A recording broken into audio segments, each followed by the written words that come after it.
There's an aircraft flying combat missions today that's older than the pilot's grandparents. The Boeing B-52 Stratofortress first took to the skies in 1952. That's not a typo. This bomber has been dropping ordnance on America's enemies for over 70 years. And here's the part that sounds made up but isn't. The Air Force plans to keep flying it until 2050, possibly beyond. That means the B-52 will have served for nearly a century by the time it finally retires. No other combat aircraft in history comes close to that longevity. But why? America has built newer bombers.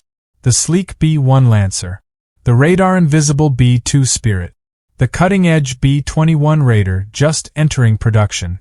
Yet somehow this lumbering giant from the Eisenhower administration keeps outliving everything meant to replace it. The answer involves nuclear standoffs, impossible engineering decisions, a controversial combat history that spans from Vietnam to Afghanistan, and one fundamental truth about military aviation that the Pentagon learned the hard way. Some aircraft become obsolete. Others become irreplaceable. The B-52 became both simultaneously. And understanding how that happened reveals everything about how American air power actually worked. The B-52 exists because of one terrifying realization. After World War II, American military planners understood that the next major conflict would be nuclear. And whoever could deliver atomic weapons to enemy territory first would win. Or at least survive. The problem was delivery.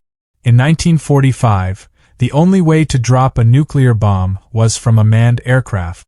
Missiles capable of intercontinental range didn't exist yet. The B-29 Superfortress that destroyed Hiroshima and Nagasaki was already becoming obsolete. It was too slow, flew too low, and couldn't reach the Soviet heartland from American bases without multiple refueling stops. The Air Force needed something revolutionary. An aircraft capable of flying from the continental United States to Moscow and back without landing. Something that could cruise above Soviet air defenses. Something that could carry the massive nuclear weapons of the era, which weighed tens of thousands of pounds. Boeing won the contract in 1946. The original design looked nothing like the aircraft we know today. It was a straight-wing, propeller-driven bomber that would have been obsolete before it ever flew. But Boeing's engineers kept iterating. Over a single weekend in October 1948, a team locked themselves in a Dayton, Ohio hotel room and completely redesigned the aircraft. They emerged with a swept-wing, 8-engine jet bomber.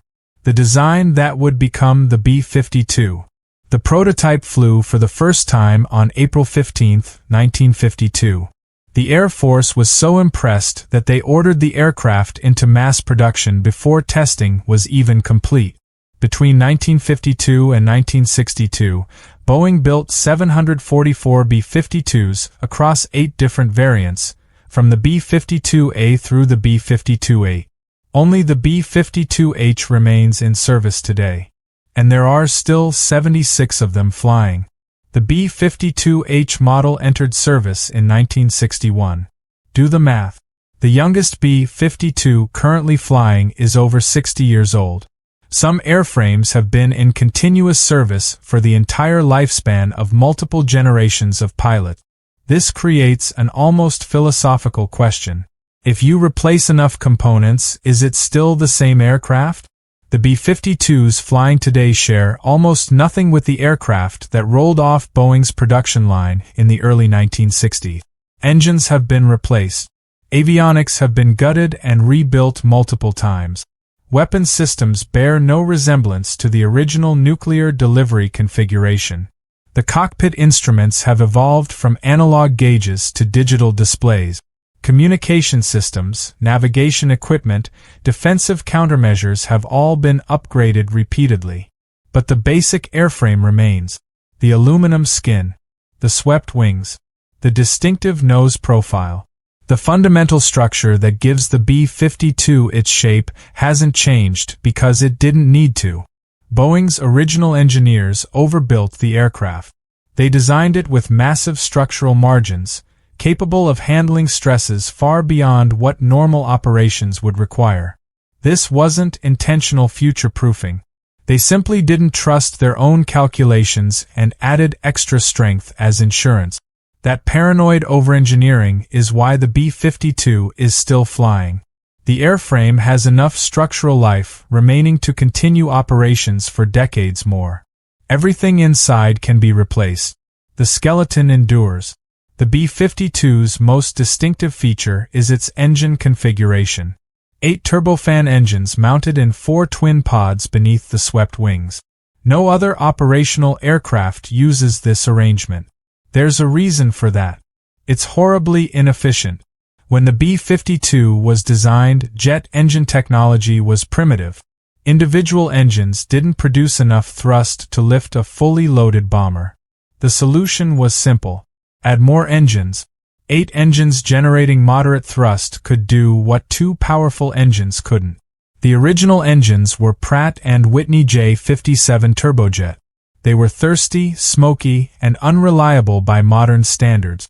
The B-52H upgraded to TF-33 turbofans, which improved efficiency somewhat but still fell far short of contemporary engine performance. Those TF-33 engines are still flying today. They've been in service for over 60 years. Finding replacement parts has become an exercise in archaeological engineering. Some components are manufactured by companies that no longer exist. Others require custom fabrication because original specifications have been lost. The Air Force has been trying to replace these engines for decades.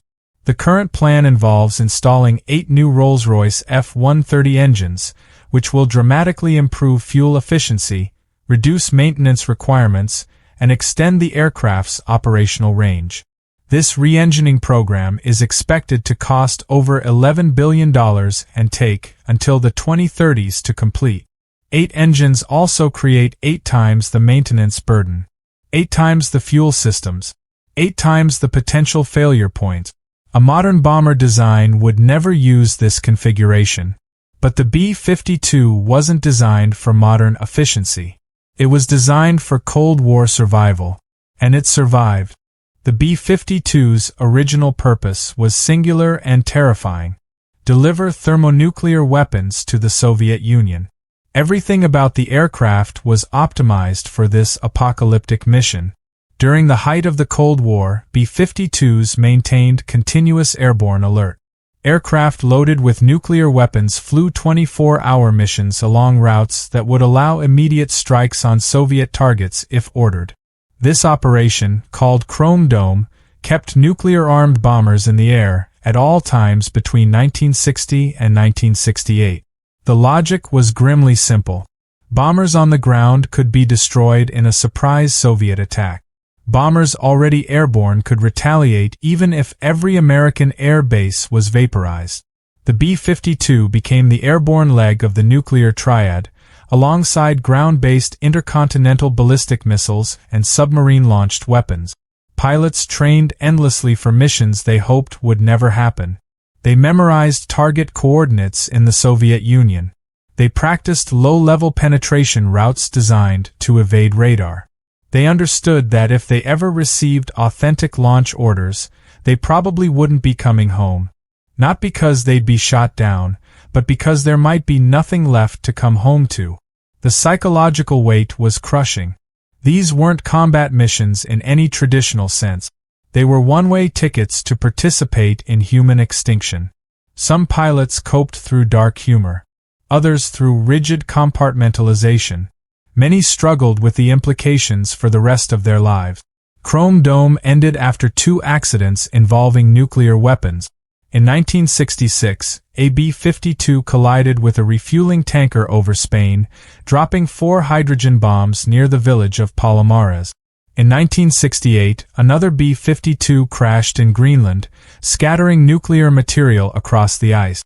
Neither incident resulted in nuclear detonation, but both demonstrated the risks of keeping armed bombers constantly airborne. The B-52 remains nuclear capable today. It can carry air-launched cruise missiles equipped with nuclear warhead, but the continuous airborne alert is history. Now nuclear-armed B-52s wait on the ground, ready to launch within minutes if ordered. The B-52 was built to end civilization. Instead, it found its most extensive combat use in a jungle war that seemed almost designed to negate every advantage the bomber possessed. Operation Arclight began in June 1965, bringing B-52s into the Vietnam War. The concept was straightforward. Use the bomber's massive payload capacity to deliver conventional high-explosive bombs against enemy positions. What had been designed to drop a single nuclear weapon could instead carry 70,000 pounds of conventional ordnance. The results were devastating in a literal sense. A formation of B-52s dropping their full bomb loads could obliterate everything within a rectangular box roughly 2 miles long and half a mile wide. The Vietnamese called these strikes "whispering death," because the bombers flew too high to be seen or heard before their bombs arrived. But effectiveness proved harder to measure. The Air Force dropped more bomb tonnage on Vietnam than it had during all of World War II. B-52s flew over 126,000 sorties during the conflict. They cratered jungles, destroyed supply lines, and terrorized enemy troops. Yet the war dragged on for years, and the United States ultimately withdrew without achieving its objectives. Operation Linebacker II in December 1972 represented the peak of B-52 combat operations. For 11 days, waves of bombers struck targets in and around Hanoi, the most heavily defended airspace in history at that time. The North Vietnamese threw everything they had at the attacking formations. Surface-to-air missiles filled the sky. 15 B-52s were shot down during Linebacker II. 33 crew members were killed. Another 33 were captured as prisoners of war. These losses shook the Air Force's confidence in the bomber's survivability against modern air defenses. But the campaign achieved its immediate objective. North Vietnam returned to peace negotiations. Whether the bombing was the decisive factor remains debated by historians to this day. 20 years after Vietnam, the B-52 returned to combat over Iraq. Operation Desert Storm in 1991 showcased how dramatically the bomber's role had evolved. Gone were the massive formation raids against area target. The new B-52 missions emphasized precision and psychological impact. Bombers carrying cruise missiles could strike targets from hundreds of miles away, never entering Iraqi airspace. Aircraft that did penetrate enemy territory used updated defensive systems to survive threats that would have destroyed their predecessors. The most famous B-52 mission of the Gulf War was also the longest combat sortie in history at that time. 7 B-52s launched from Barksdale Air Force Base in Louisiana, flew directly to Iraq, launched cruise missiles against priority targets, and returned home. The round trip covered 14,000 miles and took 35 hours. Pilots were in the air for a day and a half straight. This mission demonstrated something important. The B-52 didn't need to be stealthy or fast. It just needed to launch weapons from beyond the reach of enemy defenses. The bomber had evolved from a penetrating nuclear delivery system into a standoff missile truck. Iraqi troops learned to fear the sound of approaching B-52s. The psychological impact of carpet bombing hadn't diminished since Vietnam. Entire units surrendered after B-52 strikes, their defensive positions transformed into moonscapes of overlapping craters. Aircrews have called the B-52 the Buff for decades. Officially, this stands for Big Ugly Fat Fellow. Unofficially, the F stands for something else that better reflects how crews actually talk. The nickname captures something essential about the aircraft. The B-52 isn't elegant. It doesn't look like a modern stealth bomber with its sleek angles and radar-absorbing surfaces. It's a blunt instrument, all wings and engines and bomb bay, designed in an era when brute force mattered more than subtlety. But there's affection in that nickname. Crews who fly the Buff tend to love it, despite or perhaps because of its quirks. The aircraft has personality in ways that newer bombers don't. Its analog origins mean that pilots actually fly the plane rather than managing computer systems. The physical controls, the engine noise, the sheer presence of the thing creates a connection that glass cockpits can't replicate. Every B-52 has a story. These airframes have been flying longer than most pilots have been alive. They've been through multiple wars, countless upgrades, and enough training missions to circle the globe thousands of times. The maintenance logs read like novels, documenting decades of repairs, modifications, and close calls. Some aircraft carry artwork dating back to the Vietnam era. Others have been repainted so many times that archaeologists could probably date the layers like tree rings. Each one is unique, with handling quirks that experienced pilots learn to recognize. The B-52 isn't just an aircraft. It's an institution with wings. Understanding what the B-52H can actually do requires diving into numbers that still impress even in the modern era. Wingspan measures 185 feet, wider than a 737 airliner is long. The aircraft stretches 159 feet from nose to tail and stands over 40 feet tall at the tip of the vertical stabilizer. Empty weight comes in at approximately 185,000 pounds.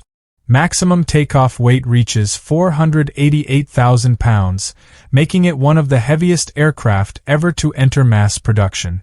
The 8 TF-33PW-103 turbofan engines each produce 17,000 pounds of thrust. Combined output of 136,000 pounds of thrust seems impressive until you realize it's pushing nearly 250,000 pounds of aircraft and payload through the sky. This explains why the B-52 isn't fast. Maximum speed reaches only 650 miles per hour, Mach 0.86 at altitude.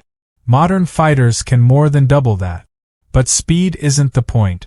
Combat radius extends approximately 4,480 miles without refueling.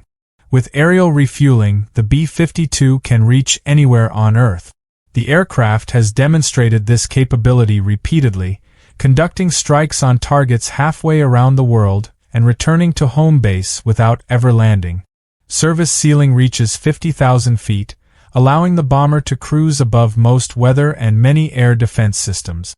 Range at high altitude with a full combat load exceeds 8,800 miles. Payload capacity remains the B-52's defining characteristic. The internal bomb bay can carry up to 70,000 pounds of ordnance. External hardpoints add another 50,000 pounds of capacity. Total weapons load approaches 60,000 pounds in typical combat configurations, though the aircraft can theoretically carry more for shorter missions. Crew complement is 5. Aircraft commander, pilot, radar navigator, and electronic warfare officer. Earlier variants carried a tail gunner as well, but that position was eliminated as defensive tactics evolved away from direct engagement with enemy fighters. The B-52's weapons capability has expanded dramatically from its original nuclear-only mission. Modern aircraft can carry virtually every air-delivered weapon in the American arsenal. Gravity bombs range from 500-pound general-purpose munitions to 2,000-pound penetrators designed to destroy hardened bunkers. The aircraft can carry cluster munitions that scatter smaller bomblets across wide areas. Precision-guided bombs using GPS or laser guidance have largely replaced unguided ordnance for most missions. The AGM-86 air-launched cruise missile gives the B-52 true standoff capability. These missiles can be launched from hundreds of miles away, navigating to their targets using terrain-following radar and GPS. The conventional version carries a 3,000-pound warhead. The nuclear version remains classified but is believed to carry a variable-yield thermonuclear weapon. AGM-158 Joint Air-to-Surface Standoff missiles represent the newest cruise missile capability. These stealthy weapons can strike targets over 600 miles away with precision measured in feet rather than yard. The extended-range version pushes that distance to over 1,000 miles. For maritime missions, the B-52 can carry AGM-84 Harpoon anti-ship missiles. More recently, The aircraft has been adapted to carry the AGM-158C long-range anti-ship missile, which can engage naval targets at ranges exceeding 200 miles. This capability transforms the bomber into a ship killer, threatening enemy fleets from distances they cannot effectively counter. Mines represent another mission set. The B-52 can rapidly deploy naval mines across sea lanes, closing waterways to enemy shipping. During the Vietnam War, B-52s mined North Vietnamese harbors as part of Operation Pocket Money, demonstrating how the bomber could influence naval warfare without ever engaging ships directly. The common theme across all these weapons is range. The B-52 doesn't need to get close to its target. It launches from distances that keep it safe from most air defense systems, letting the weapons do the dangerous work of penetrating enemy airspace. A 70-year-old bomber flying against modern air defenses sounds suicidal. The B-52 survives through electronic warfare systems that have evolved continuously since the aircraft entered service. The AN/YLQ-172 electronic countermeasures system can jam enemy radar, preventing targeting by surface-to-air missiles or enemy fighters. The system detects incoming radar signals, analyzes their characteristics, and broadcasts jamming signals tailored to confuse specific threat type. Chaff dispensers release clouds of metallic strips that create false radar returns. Flare dispensers eject burning countermeasures designed to lure heat-seeking missiles away from the aircraft's engines.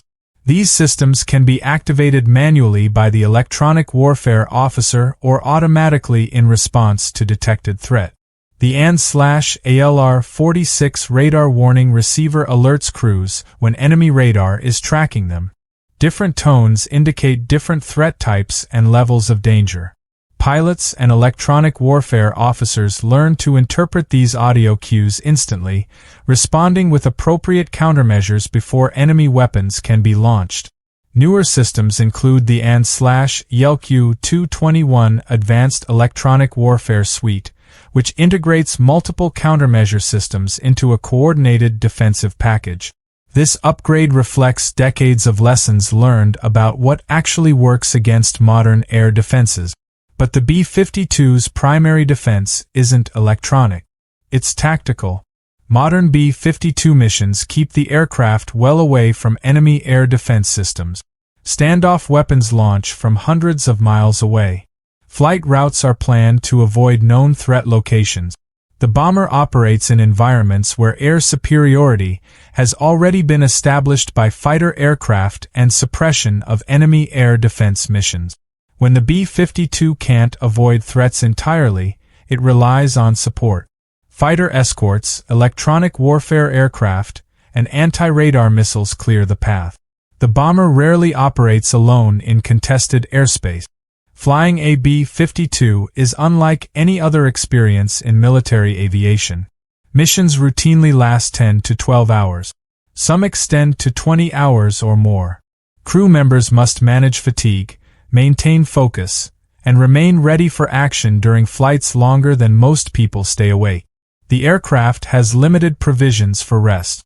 There's no bunk, no comfortable seating.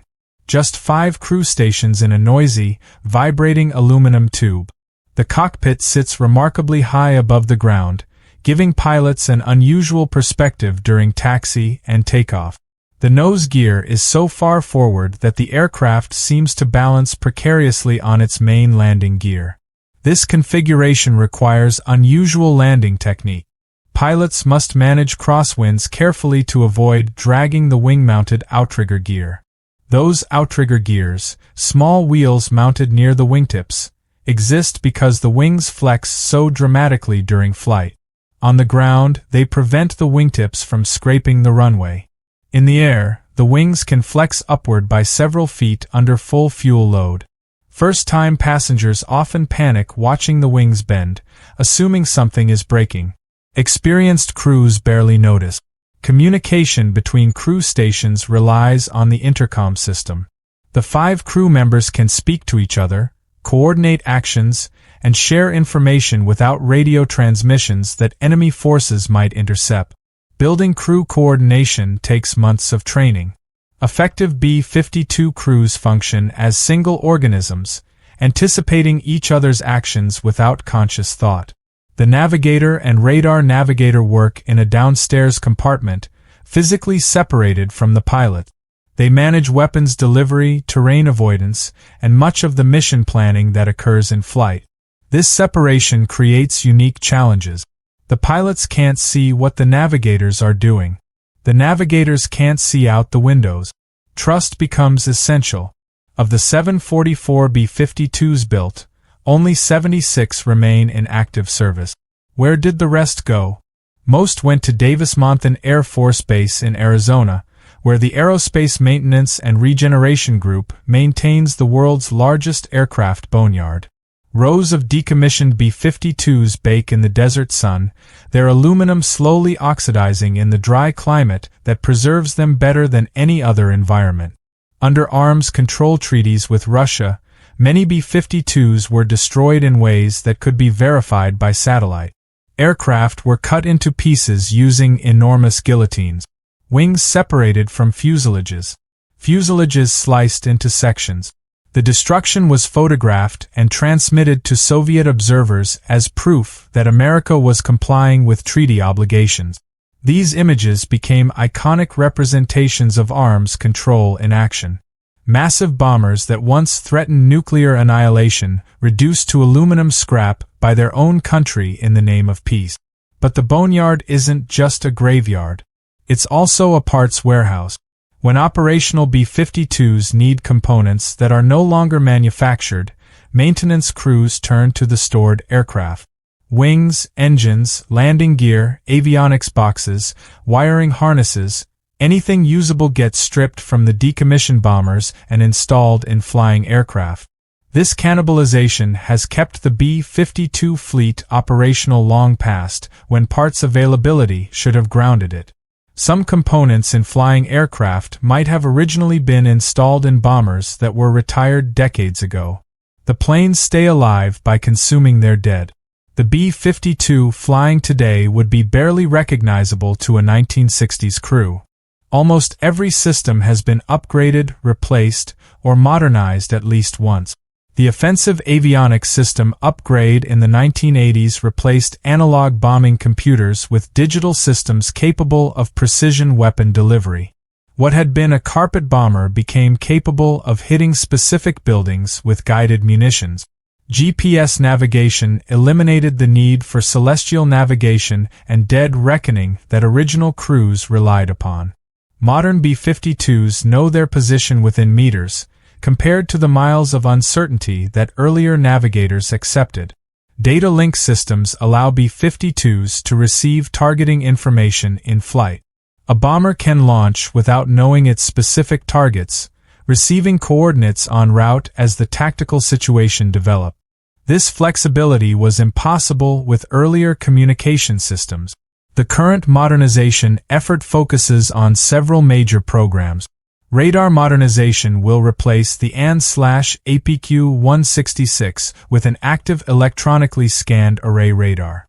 This new system will provide dramatically improved ground mapping, weather detection, and targeting capability.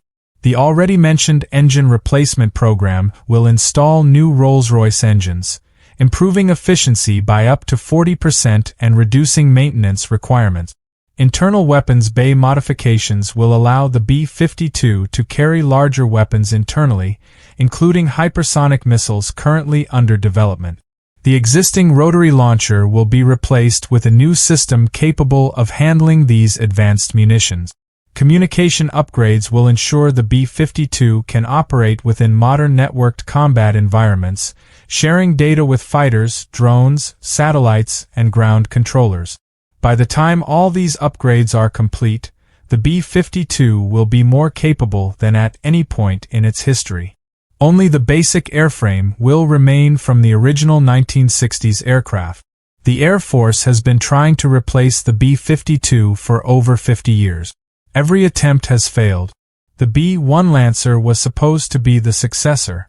This supersonic bomber featured variable sweep wings, advanced avionics, and low-altitude penetration capability that would allow it to sneak beneath Soviet radar.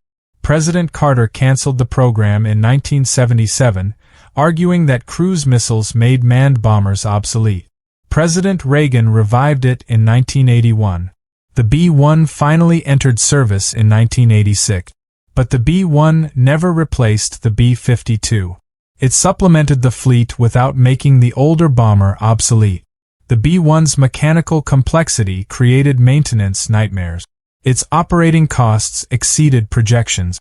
The aircraft that was supposed to be cheaper and more capable turned out to be expensive and problematic. Today, the B-1 fleet is being retired while the B-52 keeps flying. The B-2 Spirit was the next attempt at replacement. This flying-wing stealth bomber can penetrate the most advanced air defenses on Earth without being detected. It's a technological marvel. It's also spectacularly expensive.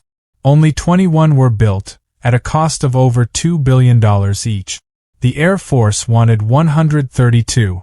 Budget reality intervened. The B-2 performs missions the B-52 cannot, penetrating defended airspace to strike high-value targets. But there aren't enough B-2s to replace the B-52's capacity for delivering massive amounts of ordnance. The stealth bomber handles surgical strike. The Buff handles sledgehammer blows. The B-21 Raider is the newest attempt. This stealth bomber is currently entering production, with the Air Force planning to acquire at least 100 aircraft. It will eventually replace the B-2 and the B-1, but not the B-52. Current plans keep the Buff operational alongside the B-21 through at least 2050. The Air Force has apparently concluded that the B-52 fills a role that no other aircraft can match cost-effectively. It's not glamorous. It's not stealthy. It's not fast. It's just irreplaceable. The B-52 remained in continuous combat from the beginning of the War on Terror through the American withdrawal from Afghanistan. That's 2 decades of operational deployment that few predicted for a Cold War relic.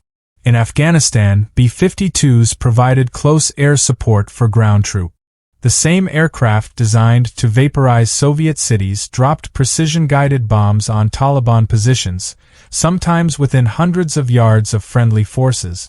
Controllers on the ground would designate targets with lasers. The bomber crew would release GPS-guided munitions. Weapons that once would have missed by hundreds of feet now struck within meters of the aim point. The psychological impact continued to prove valuable. Taliban fighters learned to fear the distinctive contrails of approaching B-52s. The sound of engines at high altitude meant devastation was coming. This psychological weapon required no ordnance at all. In Iraq, B-52s participated in both the 2003 invasion and subsequent counterinsurgency operations. Shock and awe included Buff strikes against Iraqi military installations. Later operations focused on supporting ground forces fighting insurgent groups. Against ISIS, B-52s flew from Al Udeid Air Base in Qatar, striking targets across Syria and Iraq. The bomber's ability to loiter for hours made it ideal for dynamic targeting situations where opportunities emerged suddenly and required immediate response. Libya in 2011 saw B-52s launching cruise missiles against Gaddafi's air defenses, helping establish the no-fly zone that eventually contributed to the regime's collapse. The common thread across all these operations is flexibility. The B-52 adapted to missions its designers never imagined. It went from nuclear delivery to close air support, from strategic bombing to counterterrorism, from Cold War standoff to war on terror workhorse. As American strategic focus shifts toward potential conflict with China, the B-52 is once again adapting to new requirements. The Pacific Ocean presents unique challenges for air power. Distances are vast. Bases are scattered across islands separated by thousands of miles of water. China's anti-access capabilities threaten aircraft carriers and forward bases that American forces have relied upon for decades. The B-52's range becomes crucial in this environment. Bombers can operate from bases in Guam, Australia, or even the continental United States, striking targets across the western Pacific without needing vulnerable forward positions. Air refueling extends this reach even further. New anti-ship missiles transform the B-52 into a maritime strike platform. A single bomber carrying long-range anti-ship missiles can threaten enemy naval formations at distances exceeding 500 miles. A formation of B-52s could saturate Chinese naval defenses with more missiles than they could effectively counter. Bomber task forces have begun deploying to the Pacific more frequently. These rotational deployments demonstrate American capability and commitment while providing aircrews with experience operating in the theater where they might one day fight. The irony is thick. The B-52 was designed to fly from America to bomb Russia. It spent its combat career striking targets in Southeast Asia, the Middle East, and Central Asia. Now it's preparing for potential conflict in the same Pacific region where American forces fought during World War II. The bomber designed for one war has now served through 3 generations of conflict without ever performing its original mission. The B-52's next evolution involves weapons that didn't exist when the aircraft was designed. Hypersonic missiles, traveling at speeds exceeding Mach 5, represent the cutting edge of military technology, and the B-52 will carry them. The AGM-183 air-launched rapid response weapon was intended to be the first operational hypersonic missile carried by the B-52. Testing challenges have delayed the program, but development continues. When operational, this weapon will allow the bomber to strike targets at distances and speeds that current air defenses cannot counter. The rationale for using a 70-year-old bomber to carry next-generation weapons seems counterintuitive. But it makes perfect sense when you understand the economics. Developing a new aircraft to carry hypersonic missiles would cost billions and take over a decade. The B-52 already exists. Its payload capacity can accommodate the new weapons. Its range can deliver those weapons to launch points within striking distance of any target on Earth. Why build something new when something old works perfectly well? The combination of ancient airframe and futuristic weapon captures everything about the B-52's impossible longevity. The plane itself is almost irrelevant. What matters is getting weapons to where they need to be launched. The B-52 does that job as well as any aircraft ever built. Future upgrades will likely continue this pattern. Whatever new weapons America develops, the B-52 will probably carry them. The airframe has become a permanent feature of American air power, adapting to whatever the future requires. The B-52's long service life hasn't been without criticism. Maintaining 70-year-old aircraft involves unique challenges and expenses that newer platforms don't face. Parts obsolescence creates constant headaches. Components that were common in the 1960s haven't been manufactured in decades. When something breaks, maintenance crews must either find surviving spares in storage, fabricate replacements from scratch, or cannibalize other aircraft. Specialized tooling that once built B-52 components has been scrapped or lost. Technical documentation exists in formats that modern computers can't read. Engineers who understood original design decisions have retired or passed away. Institutional knowledge has been lost that can never be recovered. Fuel consumption remains embarrassingly high compared to modern aircraft. Those 8 elderly engines burn more fuel than newer 2-engine or 4-engine bombers would require. Every B-52 mission costs more in fuel than equivalent missions by more efficient aircraft. Environmental concerns have emerged as well. The TF-33 engines produce emissions that wouldn't be acceptable in new aircraft. Hydraulic fluids, lubricants, and other materials used in the B-52 include compounds now recognized as harmful. Modernization programs address some of these issues, but the aircraft will never be as clean as purpose-built replacements. The decision to keep modernizing the B-52 rather than building replacements also represents opportunity costs. Billions spent upgrading buffs could theoretically fund new aircraft development. Every dollar that goes into engines, avionics, and weapons integration for the B-52 is a dollar not spent on next-generation platforms. But those theoretical replacements would cost tens of billions more than B-52 upgrade, and they would take decades to develop, test, and deploy.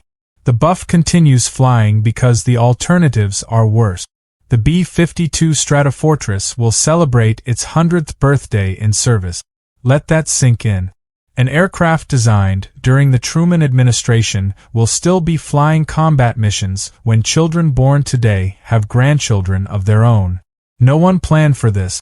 The original designers expected the B-52 to serve maybe 20 years before replacement. The Air Force expected successive generations of bombers to make the buff obsolete. Defense planners expected nuclear deterrence to evolve beyond manned aircraft entirely. Instead, the B-52 became something that military aviation has never seen before or since. An aircraft so perfectly suited to its role that nothing else could replace it. A platform so adaptable that it outlived its own obsolescence. A weapon system so cost-effective that newer alternatives couldn't compete. The bomber has dropped more ordnance on America's enemies than any other aircraft in history. It has served in every major conflict since the Korean War. It has evolved from nuclear apocalypse machine to precision strike platform to cruise missile truck to potential hypersonic weapon carrier. Each transformation seemed impossible until it happened. There's a lesson here about military technology that the Pentagon has learned and relearned across 7 decades. The best weapon isn't always the newest or the most advanced. Sometimes it's the one that works, that's available, that can do the job today rather than promising to do it better someday. The B-52 does the job. It has always done the job. It will continue doing the job until someone finally builds something that does it better. So far, no one has.